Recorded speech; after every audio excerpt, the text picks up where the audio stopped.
7 pemain asing Arema dari negara antah berantah. Setidaknya ada 7 pemain asing yang tergolong berasal dari negara-negara yang kurang populer di dunia. Mereka hadir di Arema pada masa yang berbeda-beda sejak tahun 1987 hingga kini. Namun di antara mereka ada pemain asing Arema dari negara antah berantah. Disebut antah berantah lantaran negara asal mereka kurang populer di dunia. Saking tak populernya, para pesepak bolanya pun jarang sekali yang bermain di luar negeri, termasuk di Liga Indonesia. Inilah 7 pemain asing Arema dari negara antah berantah. 1. Jad Noureddin. Jad Noureddin berasal dari Lebanon, sebuah negara di kawasan benua Asia, tepatnya Timur Tengah. Pemain berposisi stopper itu didatangkan Arema dari Borneo FC di Liga 1 2017 saat dilatih Aji Santoso. 2. Ahmet Atayev. Ahmet Atayev merupakan pemain yang berasal dari Turkmenistan, negara di kawasan Asia Tengah yang merupakan pecahan dari Uni Soviet. Pemain yang mampu menempati posisi gelandang bertahan dan stopper itu memperkuat Arema di paruh musim Liga 1 2017 hingga paruh musim Liga 1 2018. 3. Pavel Smolyachenko. Masih ingat Pavel Smolyachenko?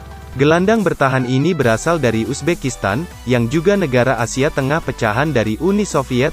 Pavel hadir di Arema di Liga 1 2019 putaran pertama saja. 4. Tari El Janabi. Tari El Janabi datang dari sebuah negara di pesisir utara benua Afrika, Maroko. Pemain berposisi sebagai gelandang serang itu memperkuat Arema sejak putaran kedua Liga Indonesia, Ligina 13 tahun 2007 sampai tahun 2008 lalu.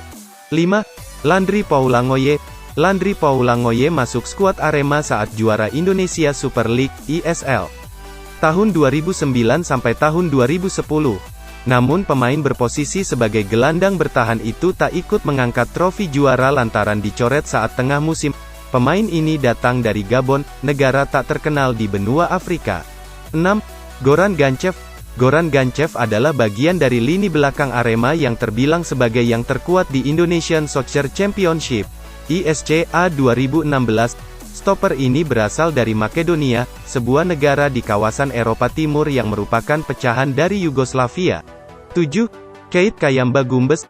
Keith Kayamba Gumbes lebih dulu sukses bersama Sriwijaya FC sebelum memperkuat Arema di Indonesia Super League, ISL. 2013, pemain yang berposisi sebagai penyerang ini datang dari negara tak populer di kawasan Karibia alias Amerika Tengah bernama Saint Kitts and Nevis.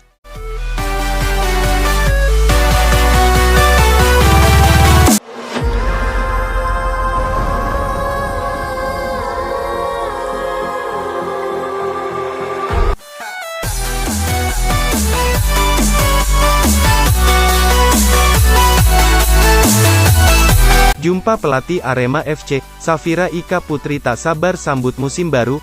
Pelatih Eduardo Almeida, manajemen, serta perwakilan pemain, Safira Ika Putri. Pertemuan tersebut bertujuan untuk membangun komunikasi demi kesatuan tim.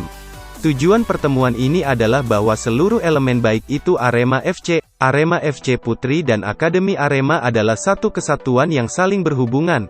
Begitu bunyi rilis klub. Pemain Arema FC Putri, Safira Ika Putri, berkesempatan bertemu dengan pelatih tim, Eduardo Almeida serta manajemen klub. Lebih lanjut tim Arema FC Putri akan kembali ke lapangan guna menjalani latihan mulai pekan depan. Coach Eduardo Almeida pun memberi motivasi kepada skuadnya agar kembali bersemangat. Terima kasih atas motivasinya coach dan kami tunggu ilmu di lapangannya saat kami berlatih. Salam satu jiwa. Safira Ika Putri semangat sambut musim baru. Safira Ika Putri lantas mengomentari postingan tersebut dengan menunjukkan antusiasme dalam menyambut musim baru. Pengalaman yang sangat luar biasa, lanjutkan, tulis Safira Ika Putri. Safira Ika Putri selama masa pandemi selalu menjalani latihan secara mandiri. Ika kerap mengunggah potret momen latihan, bahkan saat liburan ia membawa bola dan melatih skill jugglingnya. Saat di rumah, Safira Ika Putri juga memanfaatkan waktu luangnya untuk menjalani latihan kebugaran, seperti yoga dan pilates.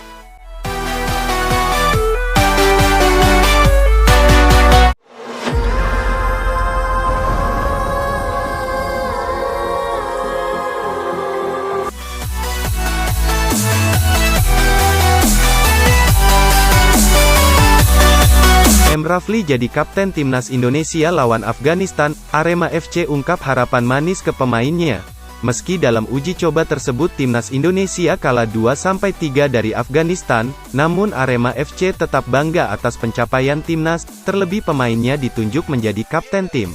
Tentunya ini menjadi kebanggaan tersendiri bagi Arema FC, kata General Manager Arema FC, Rudi Widodo dilansir dari web klub, Jumat, tanggal 28 Mei tahun 2021.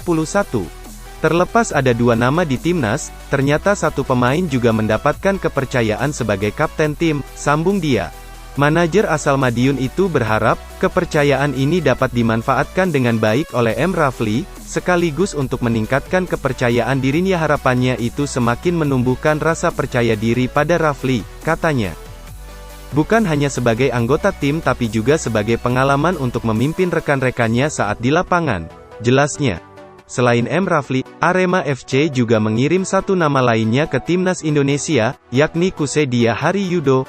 Kussedia Hariyudo dan M. Rafli kini tengah memperkuat timnas Indonesia untuk persiapan lanjutan kualifikasi Piala Dunia 2022 Zona Asia di Uni Emirat Arab, UEA, MIU.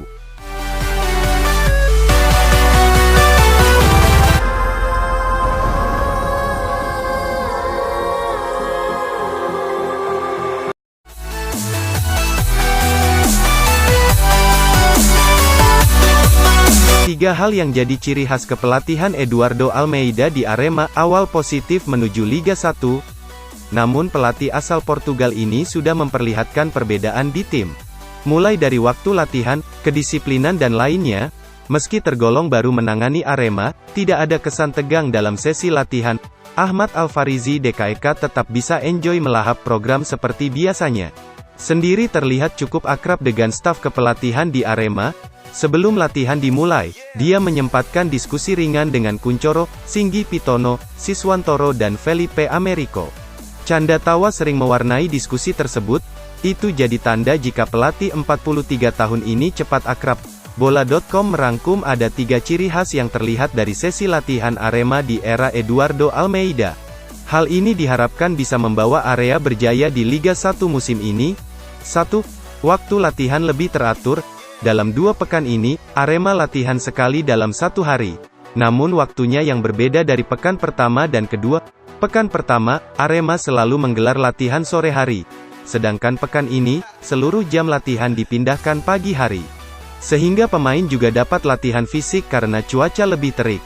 Tapi di sisi itu, ternyata ada faktor lain yang jadi pertimbangan Eduardo Almeida tak sering berpindah jam latihan. Pelatih bilang kalau sekarang latihan sore, lalu besok pagi itu membuat recovery pemain lebih pendek. Sebaliknya, kalau sekarang pagi, besok sore, istirahatnya terlalu lama.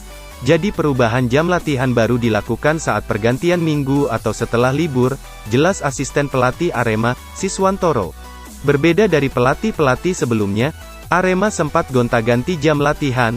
Selain itu, saat pramusim tak jarang Al-Farizi dan kawan-kawan harus menjalani latihan 2 kali sehari.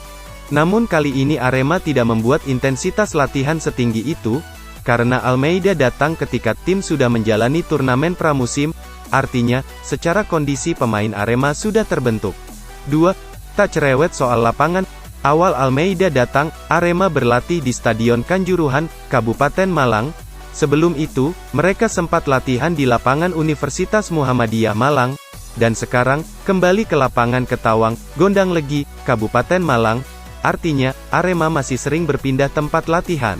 Almeida sendiri tidak cerewet soal lapangan. Meski latihan di tempat yang jauh, dia tak banyak protes kepada manajemen, karena mantan pelatih Semen Padang ini sejak awal berjanji fokus bekerja maksimal ketimbang mengeluhkan fasilitas yang ada. Untungnya, kondisi 3 lapangan itu terawat, sehingga latihan bisa berjalan sesuai program. Hanya kendala jarak jika Arema latihan di Kanjuruhan dan Ketawang, karena 2 tempat itu berjarak kurang lebih 1 jam perjalanan dari mes pemain Arema.